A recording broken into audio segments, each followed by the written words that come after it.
রাতভর ইরানি যুক্তরাষ্ট্রের বিমান হামলার জবাবে এবার কাতার, বাহরাইন ও কুয়েতে অবস্থিত আমেরিকার সামরিক ঘাঁটিগুলোতে একযোগে মিসাইল ও ড্রোন বর্ষণ করেছে ইরান। মার্কিন সংবাদ মাধ্যম CNN এবং ইরানি বার্তা সংস্থা তাসনিম নিউজের খবরে বলা হয়েছে, এই আকস্মিক হামলার পর বাহরাইনে বিমান হামলার তীব্র সাইরেন বেজে উঠেছে।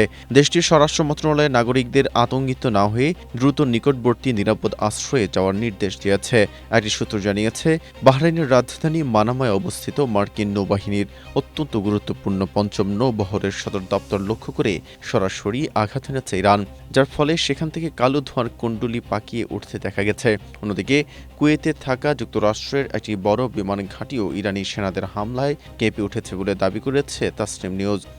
স্ট্রবেরি সুপার ডটেড ও ক্লাসিক ভ্যারিয়েন্টে সেন্সেশন জাগুক শিহরণ। ইরানের ইসলামী বিপ্লবী গার্ড বা IRGC জানিয়েছে, মূলত ইরানের গোলিস্তান প্রদেশের একটি বড় রেল সেতুতে আমেরিকার ক্রুজ মিসাইল হামলার তীব্র প্রতিক্রিয়া হিসেবেই এই পাল্টা হামলা শুরু করেছে তারা। CNN জানিয়েছে, যুদ্ধের শুরুর দিকের তুলনায় হামলার তীব্রতা কিছুটা কম হলেও এই পাল্টা হামলা মার্কিন বাহিনীকে চরম উদ্বেগে ফেলে দিয়েছে।